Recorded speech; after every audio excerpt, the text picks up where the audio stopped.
আসসালামু আলাইকুম বন্ধুরা, কেমন আছেন সবাই? আজকে আরেক রেসিপি নিয়ে আসলাম।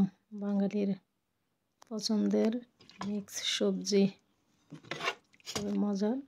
সবাই পছন্দ করি আমরা বাঙালিরা। সবজি হলে আর কি লাগে, মিক্স সবজি। বন্ধুরা, আমার কথায় কোনো ভুলভ্রান্তি হলে ক্ষমার দৃষ্টিতে দেখবেন, আর রেসিপি ভালো লাগলেই সাথেই থাকবেন।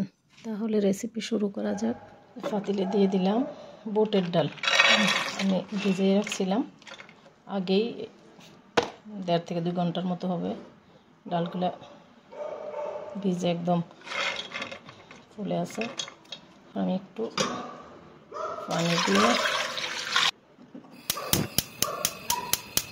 পানি দিয়ে দিলাম কয়েকবার ফুটে ওঠার জন্য। লবণ দিতে তাড়াতাড়ি ডালগুলো সিদ্ধ হবে। তারপরে আমি এক এক করে কয়েকবার ফুটে আসলেই আমি এক এক করে সবজিগুলো দিয়ে দেব। যে এদিকে ডালগুলো অনেকবার ফুটে গেছে, কয়েকবারে ফুটছে। এখন দেখো বিভিন্ন ধরনের সবজি নিয়ে নিলাম, একদম বাংলাদেশে স্টাইলে, একদম বাংলাদেশের হোটেলের স্টাইলে সবজিটা রান্না করব। দেখো সব ধরনের সবজিগুলো দিয়ে দিলাম, দেশি সবজির মতোই, কিন্তু আসলে সবজিগুলো দেশি না। আচ্ছা, সবগুলো সবজি দেওয়ার ট্রাই করছি। সাথে আরও আছে, সাথে আছে দেখুন ফুলকপি, ব্রকলি। তো আপনারা আপনাদের পছন্দ মতো সবজি দিয়ে রান্না করতে পারেন। আপনার হাতের কাছে যেই সবজি আছে তা দিয়ে করতে পারেন।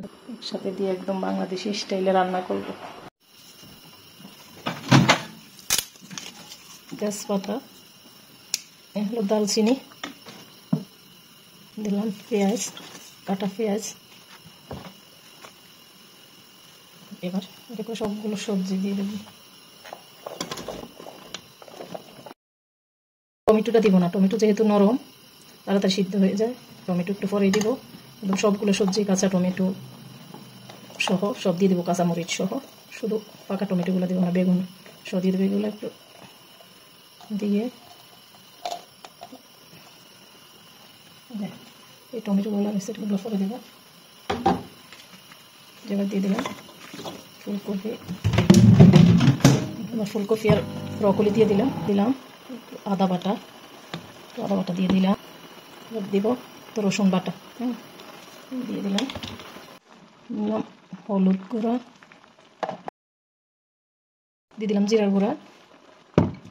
এবার দিব ধনে গুঁড়া দিয়ে প্রথমে একটু মিশিয়ে দিই, তারপরে দিতেছি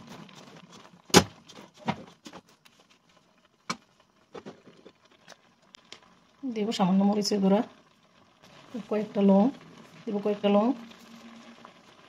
কয়েকটা এলাচ দিয়ে দিব। সাথে একটু তেল দিয়ে দিলাম, একটু মিশিয়ে দিই। চুলার জালটা একদম মিডিয়াম আছে। ভালো করে মিশিয়ে দিলাম, দিয়ে এবার রেখে দিই সিদ্ধ হোক। তারপরে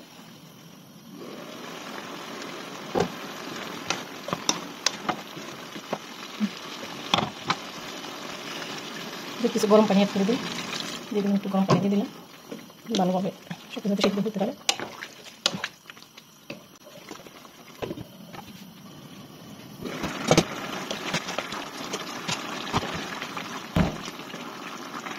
সব কিছু সুন্দরভাবে সিদ্ধ হয়ে গেছে। ডালগুলো আর একটু সিদ্ধ হবে, ডালগুলো আর একটু সিদ্ধ হতে দিই। তার আগে এই টমেটোগুলো দিয়ে দিলাম, টমেটোগুলো রাখা ছিল। আবারও ঢাকনা দিয়ে দেবো, একটু ভালোভাবে সিদ্ধ হয়ে যাক সবগুলো।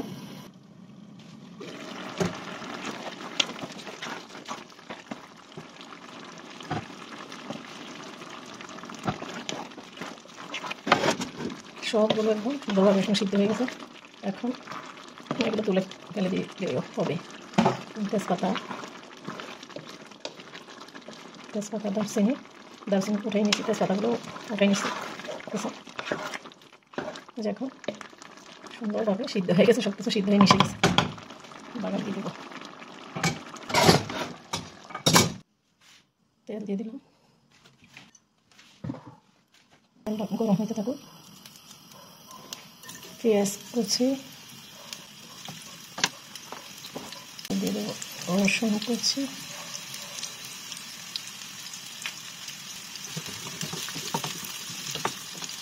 মরিচ, এবং এগুলো একটু হতে থাকুক।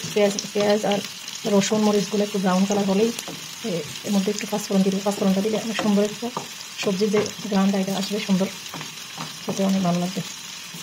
পাঁচফোড়ন খেতে না করে শুধু মেথিও দিতে পারেন, মেথি বা সরিষা সিঙ্গেল দিতে পারেন, যে সবগুলো দিবেন না। কেউ মেথি খেতে পারে না, কারোর কাছে মেথি গন্ধ ভালো লাগে না, কারোর কাছে মৌরির গন্ধ ভালো লাগে না। এগুলো আপনারা যার যার ইচ্ছা মতো এবার করে দিতে পারেন, কোনো সমস্যা নেই। এগুলো ব্রাউন কালার হবে, কিন্তু একদম আমরা এটা করবো না। হ্যাঁ, এগুলো এখন হয়ে আসছে। এটা সামান্য পাঁচফোড়ন দেবো, সামান্য পাঁচফোড়ন দিয়ে দিলাম। পাঁচফোড়নটা দিয়ে এখন সুন্দরভাবে এগুলো আর একটু ব্রাউন কালারটা হয়ে আসলে পাঁচফোড়নের গন্ধ ছাড়বে, ঠিক তখনই বাগার দিয়ে দেবে যে সুন্দরভাবে হয়ে গেছে। দেখুন, কালো করবো না, একদম এইরকম এখন দিয়ে দেবো। এখানে আমি একটু ধনেপাতা দিয়ে দিই, তেলটার মধ্যে একটু ধনেপাতা দিয়ে পরবর্তীতে আবার দিতেছি, কারণ ধনেপাতাটা সবজির সাথে একটু বেশি করে দিতে হয়।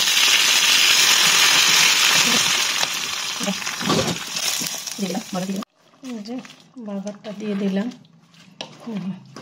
এখন ধনেপাতাগুলো দিয়ে দিলাম। কি সুন্দর একটা কালার আসছে, গন্ধটা যদি তোমরা শুনতে, তো ভালো মজার একটা গন্ধ।